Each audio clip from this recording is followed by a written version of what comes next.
is no disparity in fairness if there's not a disparity in choice. That is maybe the stupidest thing I've ever heard. So my comments, DMs, whatever you get on TikTok, even my email has been overrun by people asking me to react to the interview that Kody Brown did on Mormonism Live. So I watched it. And I thought it was good. I mean, it was long, but I thought it was good. And my intention was to sort of have a 5-minute summary post about it. But I thought there were so many interesting, just like mini discussions. You know, it's like in some ways I thought that Kody came across sane and reasonable, and in some ways I thought that he came across like he has a distorted reality. So what I'm going to do here is I'm just going to go through. I've clipped out the pieces that I think are the most interesting, and we're just going to go one by one. There's about 13 segments that I thought were notable, and I'm just going to react to those segments. And I just felt like there was an experience when I stepped on that stage to basically tell people about my life. It was as simple as this. I felt a sort of a sense of a calling. I felt like, in absolute terms, this is what I'm supposed to do. So when I hear that, I'm wondering if that calling is really a calling, or is it just Kody's ego enjoying the spotlight? Does he just enjoy people looking at him and listening to him? Does he just enjoy being on a pedestal? And then it's hard for me not to wonder about Kody's callings in general. Was he also called to be a husband in a plural family because he just liked being on a pedestal? He liked the idea of having these 4 wives sort of serving him, having all these kids that were dependent on him. Is it about the position that he's drawn to, or did he really receive a calling? Our first 5 years, I watched the episodes with a smile on my face, even if I did something embarrassing. Now I almost cannot bear to watch the episodes without getting physically ill. And so it's become overall a very sad experience. So this is the first time where I have actually believed that Kody feels shame. In the past, it seems like Kody just goes, yeah, I'm getting a bad edit, or yeah, my wives are not supporting me, or yeah, you don't get the full story, or there's always some kind of shirking of responsibility and sort of normalizing his behavior. But here, it felt like he got it.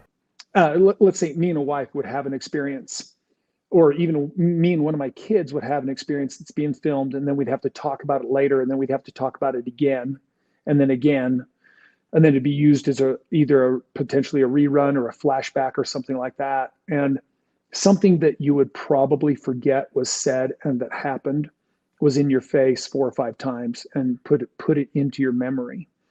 And as a result, led to possibly some challenges. Remember in that last, now remember in that last clip where I was talking about how Kody seemed really reflective?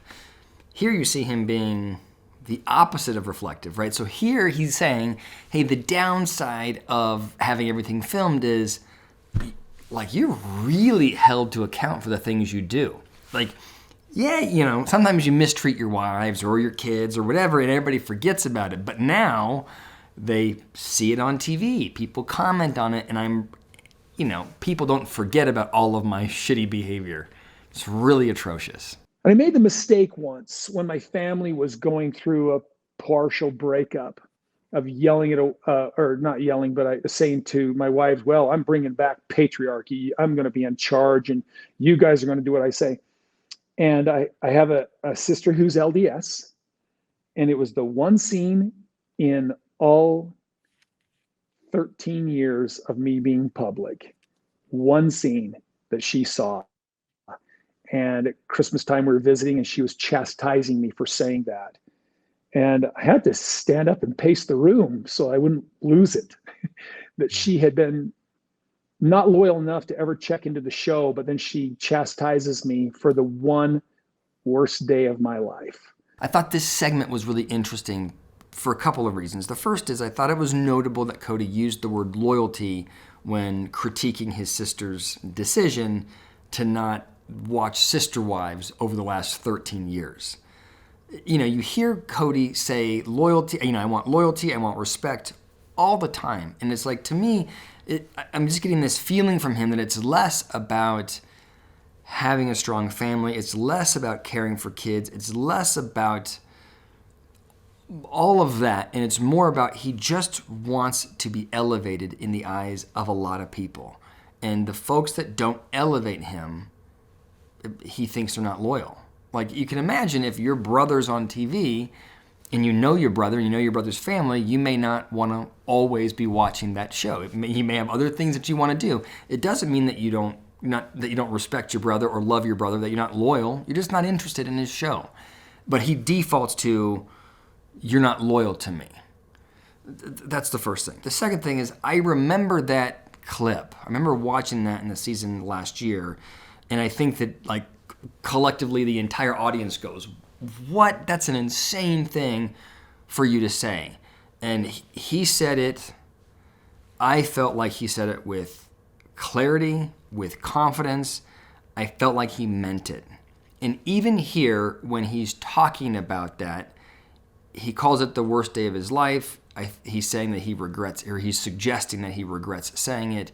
But my honest thought is, I think he regrets saying it because of the backlash.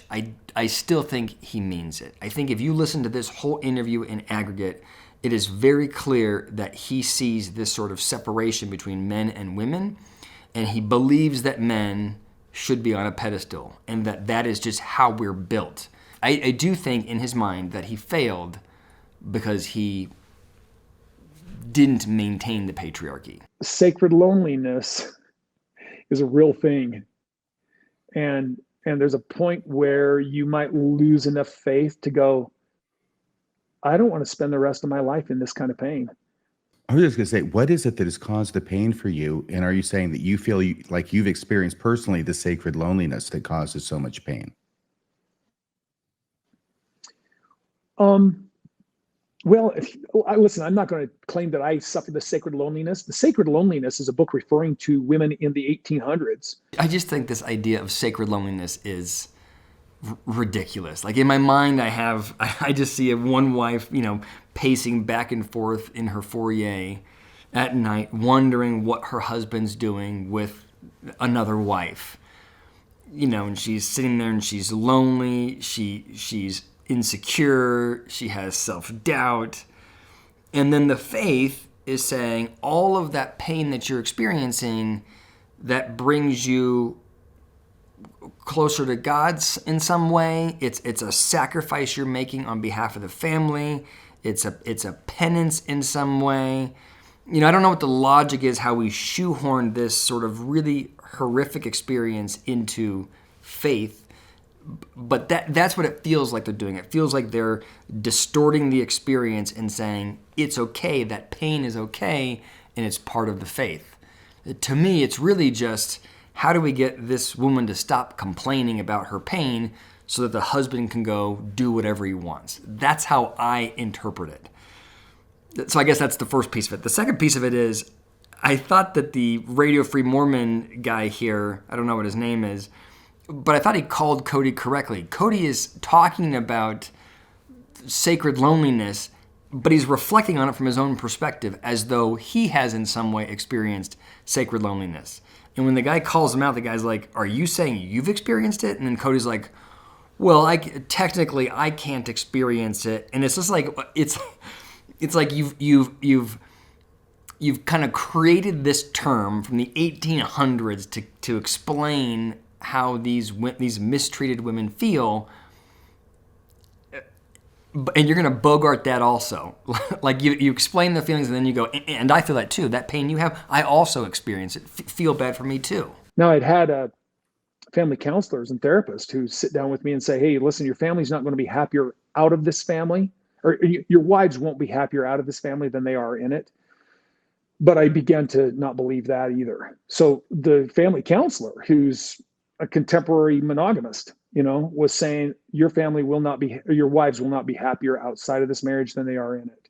I just don't think that happened. I simply don't believe it. I can't imagine a world where a licensed clinician would look at the pain that Mary and Janelle and Christine were in and think they couldn't be happier outside of the relationship. But even if the therapist had that thought, the idea that the therapist in marriage counseling would turn to Kody and say, hey, I know those three are miserable, but they're always going to be miserable.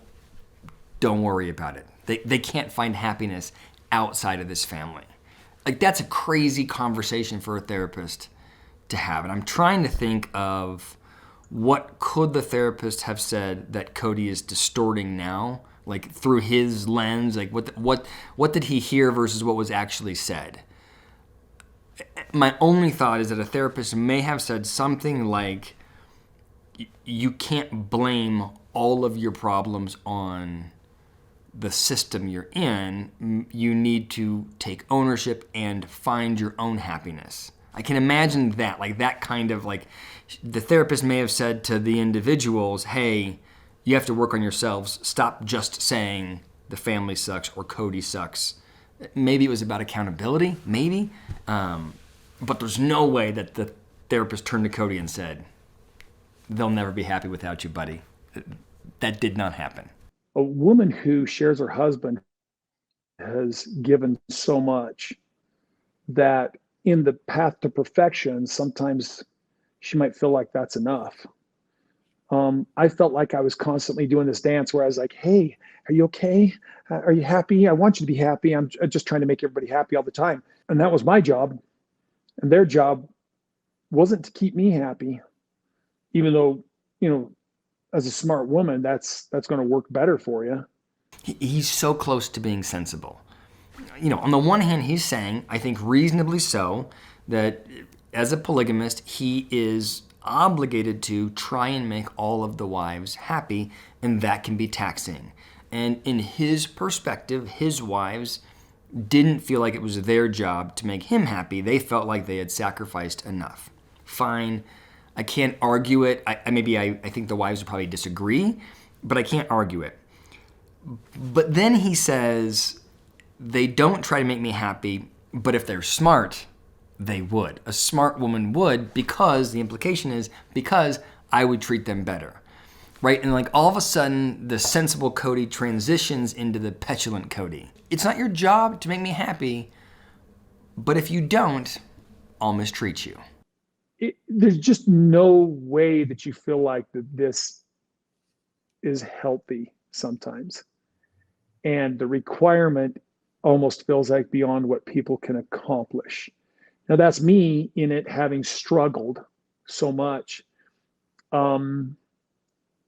It's hard to look at polygamy and see people that are happy. It really is. As a traditional monogamist, I am aware that I have judgment about polygamy and what polygamy looks like and how the women feel in it. And it often feels to me like Kody has been championing polygamy just to champion the thing that he does. Like it feels like a blind, like this is the way, we should all do it. And this whole interview, you see that because of the trauma in his family, the pendulum has swung. He's questioning his faith. He's questioning polygamy. He's questioning whether or not it's the right thing for him. Like you see him really shifting how he views the world. And so I think like moments like this, at least I get a better idea of his grief, his process, his self-reflection. I think he's ashamed that he didn't make it work. And I think he sees a lot of people that can't make it work. So I thought, to me, this was a reasonable discussion. When I was complaining about the struggles, this disparity in polygamy, and I'm like, listen, this disparity in fairness in plural marriage is just too much. And he said, no. He said, there is no disparity in fairness if there's not a disparity in choice. In other words, if that woman can choose to be in your family or out of your family, then there's no disparity. That is maybe the stupidest thing I've ever heard. How about in cases of domestic violence? The door's open, she could leave. Yeah, I hit her every once in a while. Yeah, I've been emotionally abusing her. Yeah, she has kids with me. She has no money. She lacks self-esteem. She doesn't know where she's going to go. She feels unsafe. Hey, but the door's open, so there's no disparity. Like sometimes I feel like the fringe ideologists spend so much time talking about philosophy, talking about personal principles, talking about, evolution, talking about history. They do so, there's so much like intellectual fodder that they can find ways to sort of weave whatever narrative they want to. They can just sort of create a dynamic where things sort of piece together and sound good, and then they can do whatever they want to do. At first blush, it sounds good. If there's no disparity in choice, then there's no disparity in fairness. Now, that sounds reasonable. But if you slow it down and go, if we have a choice, then everything is fair, that's stupid and untrue. Patently untrue. And here's the thing. When you're in a marriage, and it's good marriage, you can mess up and you'll forgive each other. You got a husband and wife just going, yeah, we love each other. So baby, I'm sorry I did that, and I forgive you, and that works. The minute you divorce, or you're getting divorced, or you're looking for a reason to divorce, you forget to cover that sin with charity, and all of a sudden you want to tell everybody. I think that's true. And I think that's how he feels. I think he feels like he's not getting a fair shake, and that no one gives him any charity. And my guess is they probably don't. I don't think he's getting any charity right now from Janelle, right? Whatever he does, she looks at it through a negative lens. I'd argue he deserves it, that he created it, but to his point, yeah, he could probably do the same thing 7 years ago and it would land different than it's landing today. I thought I was a total success. I have a diesel jeans model coming into my family in 2010, and I thought that was the biggest validation. She had other people in our church interested in her. She had offers from other people to marry her. Now, this is my favorite clip. This is the internet's favorite clip. Robyn, the diesel jeans model. Now, look, I think people are criticizing Kody because they're like, oh my God, you're objectifying her. I don't mind that as much. I can imagine, it's like sort of obvious at that stage of the game. He's hooking up with a wife that is 10 years younger than his other wives. I am sure he was driven by lust. What I thought was most sort of shocking about it, or I just didn't realize how it's not about him falling in love with Robyn at that time. The allure to him was she was hot, but more than that other men wanted her to be with them. Robyn was on the market. She was fresh meat on the market, and apparently all the polygamous men pulled up and showed off their families, and she chose him. And the fact that he had created an environment where a hot diesel model wanted to be with him, that's what mattered. It's about status. It's about him elevating as the figurehead of this family. It's just like this like old world view about where everything's a hierarchy in his mind. And I have to say that I think it's ironic that the guy that is so oriented around hierarchy and status has lost most of his because of his behavior, because of his ego. He went from being the guy that had the happening family that the diesel model wanted to join to now it's like, who would want to join your family, Kody? Nobody. As long as you have polygamy, you'll have hypergamy. And as long as you have hypergamy, you're going to have polygamy. There's still a biological nature, and it's all been proven out, as far as I can tell accurately, by modern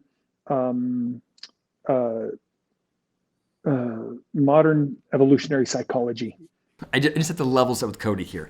Evolutionary psychologists do not universally agree that the animal kingdom supports polygamy. Yes, animals want to spread their genes. Yes, they want to reproduce with as many partners as possible.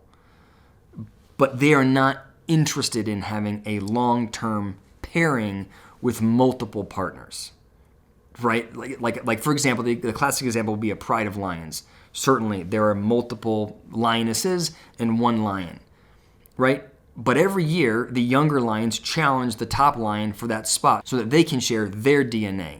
It's a social structure, but there's no relationship between the top lion and all of the lionesses, which is very different than in the animal kingdom. There are many examples of animals that pair in monogamous relationships for life.